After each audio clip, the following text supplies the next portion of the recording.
Hello friends. आज हम बात कर रहे हैं Lagrange's interpolation formula for unequal interval spaced points. Interpolation यानी बीच की स्टडी, यानी जब हमें x0 से xn तक कुछ फंक्शन वैल्यू दी गई हो और वो फंक्शन अप्रोक्सीमेट करना हो।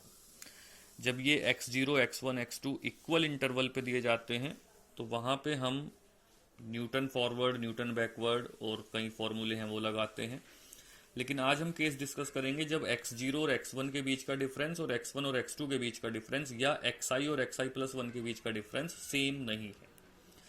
तब लैग्रेंजेस इंटरपोलेशन फॉर्मूला इंपॉर्टेंट हो जाता है। क्या कहता है फॉर्मूला कि fx इज इक्वल टू, ध्यान से देखिए, x minus x1 x minus x2 up to x minus xn upon x0 minus x1 x0 minus x2 up to x0 minus xn into fx0। ऊपर मैंने x0 को छोड़ा है और नीचे x0 में से ही सारी टर्म सब्ट्रैक्ट करी है। अगली टर्म पे आइए, x minus x0 x minus x2। इस बार मैंने क्या करा, x1 को छोड़ दिया। अब आप देख सकते हैं कि ये पिछली टर्म के बिल्कुल सिमिलर है। यहाँ x0 के कोरस्पॉन्डिंग थी, ये x1 के कोरस्पॉन्डिंग है।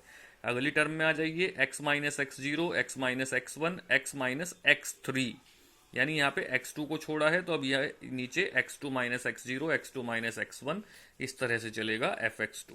तो ऐसे हम हर एक टर्म में, पहली टर्म x0 के कोरस्पॉन्डिंग, दूसरी x1 के, तीसरी x2 के और लास्ट में xn के, तो इस तरह से जितनी भी वैल्यूज हैं हर एक के कोरस्पॉन्डिंग ये टर्म लिखते हैं और इन सबको ऐड कर देते हैं। तो जो fx मिलता है वो किसी भी x0 से xn के बीच के रैंडम पॉइंट x के लिए फंक्शन वैल्यू आपको बताता है।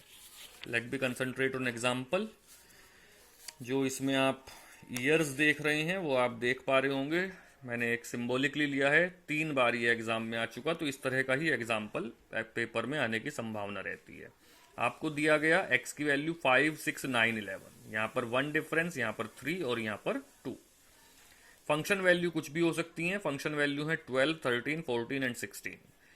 अब अगर आपसे कोई कहे कि 5 से 11 के बीच में किसी पॉइंट पर फंक्शन वैल्यू निकालिए, जैसे कि यहाँ पे हम कह रहे हैं 10 पे निकालिए, तो हम इसमें न्यूटन फॉरवर्ड या बैकवर्ड फॉर्मूला नहीं लगा सकते, क्योंकि यहाँ पर जो इंटरवल है x का, जो वैल्यूज हैं उनका जो डिफरेंस है वो सेम नहीं है। हमने x0 माना 5 को, x1 माना 6 को, x2 माना 9 को, x3 माना 11 को। Correspondingly fx0 fx1 fx2 fx3। Function कैसे बनेगा, fx is equal to x minus x1, x0 मैंने छोड़ दिया है, x minus x2 x minus x3, x0 minus x1 x0 minus x2 x0 minus x3 fx0। और ऐसे ही नीचे की तीनों टर्म मैंने लिखी हुई हैं। अब आप देख सकते हैं कि मैं पहले fx के लिए फॉर्मूला बना रहा हूं, तो मैंने x माइनस 6 यानी मैंने 5 को छोड़ दिया है, x minus 6 x minus 9 x minus 11 upon 5 minus 6 5 minus 9 5 minus 11 into fx0 12 plus, अब मैंने x1 को छोड़ा तो x माइनस 5 x माइनस 9, मैंने 6 को छोड़ दिया, x माइनस 11 नीचे 6 माइनस 5 6 माइनस 9 6 माइनस 11 इंटू 13। इसी तरह से मैं 9 के लिए अगली टर्म लिख रहा हूं जो आप देख पा रहे होंगे, और इसी तरह से मैं 11 के लिए अगली टर्म लिख रहा हूं। इसे सिंप्लीफाई करूंगा तो ये पॉलिनोमियल आ जाती है, और इस पॉलिनोमियल में जब मैं x की वैल्यू 10 रख दूंगा तो आंसर आ जाएगा 14.667। तो this is the whole concept. एक और एग्जांपल डिस्कस करते हैं। यहां पे आप देख पा रहे होंगे कि मैंने इसीलिए एक आसान फंक्शन लिया है। x की वैल्यू 1 2 3 4, fx की वैल्यू 1 8 27 64, यानी क्लियर दिखाई दे रहा है x क्यूब।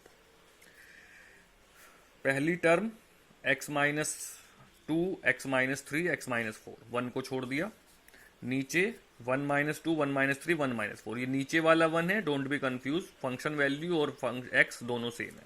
अगली टर्म पे क्लियर होगा, x माइनस 1 x माइनस 3, 2 को छोड़ा, x minus 4, 2 minus 1 2 minus 3 2 minus 4, ऐसे ही 3 के लिए लिखा, ऐसे ही 4 के लिए लिखा, और फिर पॉलिनोमियल आ गई और आंसर आ गया 2। x की वैल्यू जब 2.5 रख रहे हैं, जब हमसे फंक्शन वैल्यू 2.5 पे पूछ रहा है, तो आंसर आ गया 15.625। हुआ क्या, यहाँ पे आपके पास 4 वैल्यूज थी। आप देख पा रहे होंगे कि जब एक वैल्यू छोड़ रहे हैं तो इसका मतलब 4 वैल्यूज के लिए जो फॉर्मूला बनेगा वो 3 वैल्यू के लिए बनेगा, 3 डिग्री के लिए बनेगा, 3 डिग्री के लिए। तो एक कोइंसिडेंस है कि ये एग्जैक्टली क्यूबिक फंक्शन था, 4 वैल्यू थी, तो यहाँ पर भी आप जब सॉल्व करेंगे इसे तो देख पाएंगे कि ये एक्स क्यूब ही आ रहा है। लेकिन ऐसा जरूरी नहीं है, और होता क्या है अगले एग्जाम्पल से देखते हैं। यहाँ पर P1 की वैल्यू 1, P3 की वैल्यू 27 और P4 की वैल्यू 64, यानी 1 पे 1, 3 पे 27 और 4 पे 64। अगर मैं 2 पे आपसे फंक्शन वैल्यू निकलवाऊं तो x0 पे 1, x1 पे 3 पे 27 और x3 पर 4 पे 64। तो होगा क्या कि अब ये 3 वैल्यूज हैं, तो ये सेकंड डिग्री पॉलिनॉमियल आएगी, आप लोग देख पा रहे होंगे, और ये सेकंड डिग्री पॉलिनॉमियल आ गई। अब अगर इसमें मैं x की वैल्यू 2 रखता हूं तो 2 into 2 4, 32 plus 12 minus 38, 44 minus 38 that is 6। तो ये 8 आना चाहिए था, 4 32 और 19 दूनी 38, ठीक है। तो 8 आना चाहिए था, लेकिन आ 6 रहा है। क्यों आ रहा है 6? कि ये हमारा फंक्शन अप्रोक्सीमेशन है, यहाँ पे हमें दिखाई दे रहा है कि ये क्यूबिक है, लेकिन हमारा जो मेथड है वो इसे सेकंड डिग्री पे लेके जाएगा। जितनी वैल्यू आपके पास होंगी उससे एक कम डिग्री की पॉलिनॉमियल बनती है। यहाँ एक कोइंसिडेंस था कि 4 ही वैल्यूज थी, तो वो थर्ड डिग्री की पॉलिनॉमियल बनी, और थर्ड डिग्री की पॉलिनॉमियल बनी तो वो एक्स क्यूब एग्जैक्ट मैच कर गया। यहाँ पे 3 ही वैल्यूज हैं, फंक्शन क्यूबिक ही है, लेकिन चूंकि हमारा मेथड की लिमिटेशन है कि वो सेकंड डिग्री पे जाएगा, एक कम less than 1 of the number of values, तो यहाँ पे वो आंसर दे रहा है 8x² माइनस 19x प्लस 12। और इससे जो डिफरेंस आ रहा है वो आपके एग्जैक्ट आंसर में भी डिफरेंस आ गया, जो न्यूमेरिकल एनालिसिस के लगभग सभी मेथड्स में चलता है। एक चीज और कि 1 से लेकर 4 तक ही ये फॉर्मूला वैलिड है। नाम हमारे जो कॉन्सेप्ट है वो टॉपिक का वो चल रहा है इंटरपोलेशन। तो इंटरपोलेशन का मतलब बीच की स्टडी 1 से 4 तक ही हमारा ये फॉर्मूला वैलिड है, 1 से पीछे या 4 के आगे हम नहीं बता सकते। Thank you very much.